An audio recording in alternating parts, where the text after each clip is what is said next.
Number cocktail 4.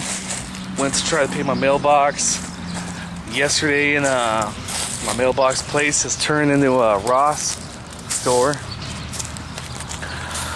And plan to graduate very soon. The ceremony would be May of 2011. And you know, I don't think it's gonna be all too big. And I talked to my sister about some of the details yesterday. So I wanted to talk about some things that rattle around, and it's not as many as when I started this Gunk series.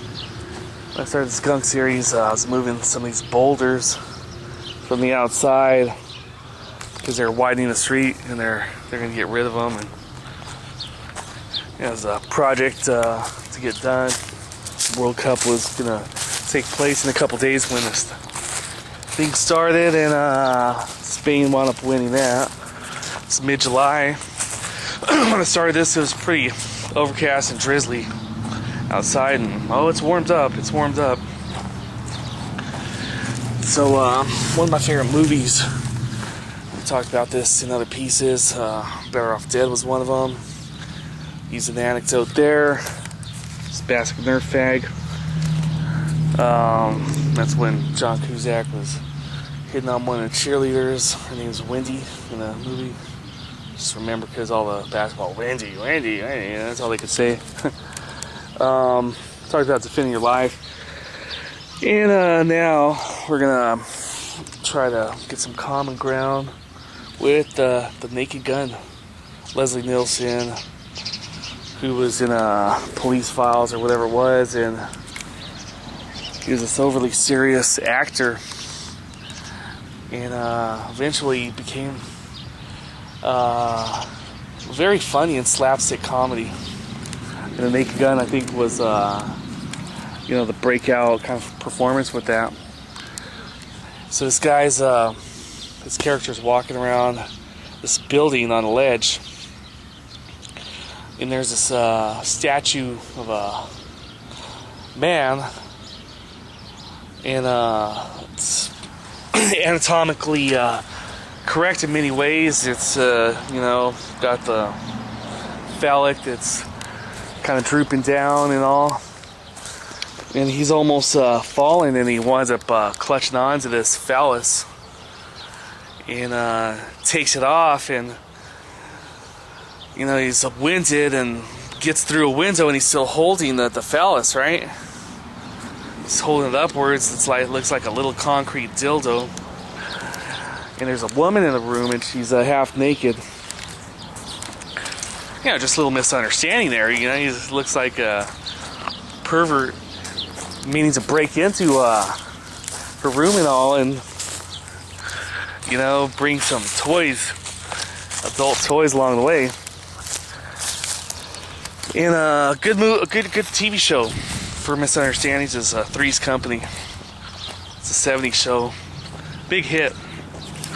John Ritter passed away a few years ago. Funny comedian. One of the better episodes was they brought a puppy home, and the first landlords they have was the Ropers, Mr. and Mrs. Roper, and then Mr. Furley, played by Don Knotts, took over as landlord eventually, and that doesn't matter too much. But whatever this one was, I can't remember if it was Mr. Roper or Mr. Furley that was overhearing the conversation in the kitchen. You know, he's the landlord, and supposedly they're supposed to be platonic. They're not supposed to be any hanky-panky in there, and the character Jack had to play the role of a gay person to show the, you know, landlord, hey, there's nothing going on here. I'm gay. Nothing wrong with living with a couple of girls. It's a funny premise looking back. But they're in the kitchen, and you know, he's overhearing a conversation, and the conversation's something like, oh, Chrissy, look at that, and oh, and he, you know, one of them's talking to Puppy, I could touch you there all day, and you know, the whole thing. You just get all these misunderstandings or whatever they are. And my intentions, they say the path to hell is paved with good intentions. Which, hey man, doesn't mean to have bad intentions, I don't think. I've had some great intentions for a long time. And, you know, we don't need to go into it. No doubt you have, you know, any human. No, I can't even imagine Osama bin Laden and Hitler and Napoleon, who, you know, the people have called the Antichrist or dubbed as ultimate evil. I bet they were decent kids and stuff, you know, and it's just a guess. It's just a fucking guess. You know, like... Anyway, that's aside. First of all, it's a guess, and second of all, that's a tangent we don't need to get on right now, but... I went into ecology, clean air, clean water, and at some point, I wanted to butt heads with people I didn't expect to butt heads with, right before I was going to graduate in '98. And, you know, I want to talk about, you know, I was thinking about misunderstandings and all, and how things come about, and how rumors go about. And, I was going to tie it in because I talked in another piece. I was arrested for trying to get my own truck out of impound in early '99. And they say when it rains, it pours.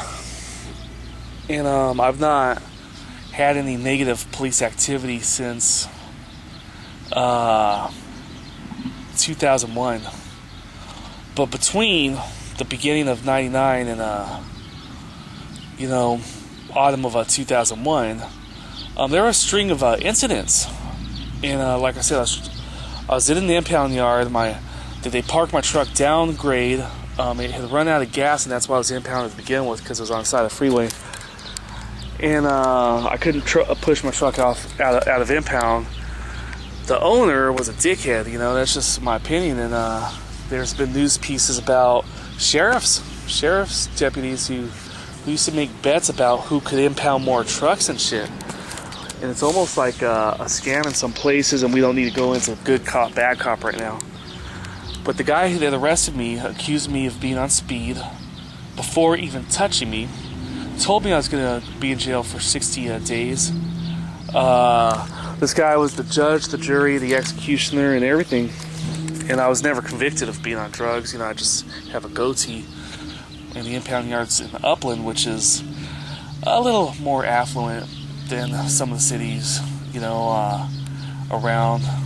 Because it's right at the base of the mountains, and there's homes in the hills, and they're, you know, quite large. And you know, I dated the girl from Upland while I was going to Chaffee for a short period in the early '92. Her dad owned the Sizzler, and yeah, they're what they are or whatever. But you know, that never came to fruition. But nonetheless, while in jail, they're going to charge me with a felony, and you know, it was never brought to trial, and I wound up pleading no contest to a misdemeanor escape, actually, because I was in there 9 days without a lawyer, and I fasted, and they took me to the hospital, and escaped from the hospital, actually. But you know, I just got to mention this, and we could cover the details later. I have 1 minute to hit it. One of my professors took the stand against me, and I've been involved in the ecology center with him. He was my advisor, became my co-advisor because I added another advisor. And I bring up the Leslie Nielsen piece because of you know, misunderstandings, and what looks like something horrific on the surface to you isn't. You know, I was having personal problems here, and they seem to restart as soon as I found out I had enough units to graduate. It is you know, about, you know, a few days ago, I have a piece called Funny Argument. You check out at Homer Cocktail 2. I have 20 seconds, and I wish I had more. But this guy took the stand against me from California Penal Code 422, terrorist threat. What I sent wasn't directly to him. It should have been thrown out. I wound up a $1 million road, which is for only the heinous of crimes. It's supposed to be unequivocal, immediate, and Unequivocal meaning that there's three conditions. Whatever they were, it didn't meet any. And I gotta go. I'll talk about it some other time. Maybe right now, another piece.